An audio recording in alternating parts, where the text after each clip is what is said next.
In this video, we're going to go over the second set of notes for the informational article lessons under Writer's Workshop.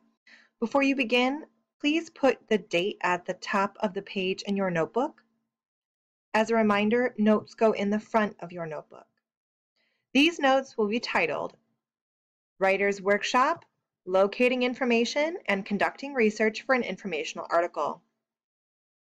When conducting research, there are 3 steps. The first step is to locate your sources. So locate just means to find. So you can find information in books and magazines by using either the table of contents or an index.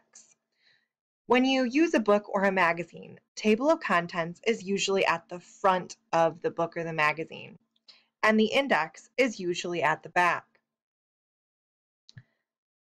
You can also locate information in electronic resources, also known as the internet, by using a search engine like Google or some sort of database search.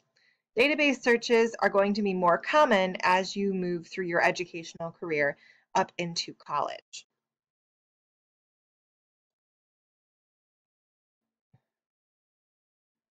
The second step is to evaluate your sources.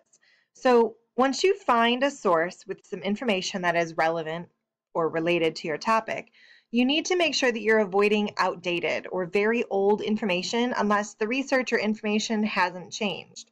So if it's a topic where there hasn't been new research or there haven't been any changes, this isn't a big deal. But for more current topics, you want to be avoiding very old information. You also want to watch out for overly biased sources. So these are sources that support one opinion and one opinion only and don't allow any other perspectives. When you look at sources like that, it's much more likely that you're going to find inaccurate or skewed information. Also, beware of sensational information or information that just seems too good or too exciting to be true. Articles that contain this information are sometimes like clickbait type articles. So if it seems like clickbait or it seems too good to be true, more than likely it isn't true. Make sure that you're sticking to reputable or trustworthy sources. And we're going to complete an activity to show you how to figure out whether or not a source is trustworthy. Lastly, make sure you're using multiple sources to verify, to fact check your findings.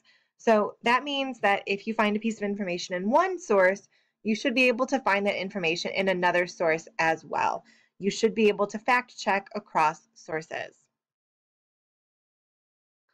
Third step is taking notes on those sources. So you need to write down key or just important pieces of information from each source, doing this in your own words. You don't want to write down everything quoting directly from the article because then it's going to be much more difficult for you to write the article in your own words.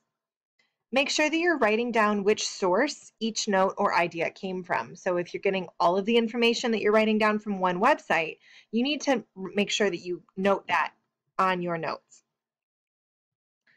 And you can write down any direct quotes that you want to use.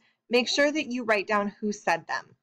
The best quotes are going to be quotes from people who have firsthand knowledge of the event or whatever it is that you're talking about, or people who are experts in their field. Perhaps they have a degree, a lot of experience, they were there at the time, something of that nature. So again, when you're conducting research, there are 3 steps: locating sources, evaluating those sources, and taking notes.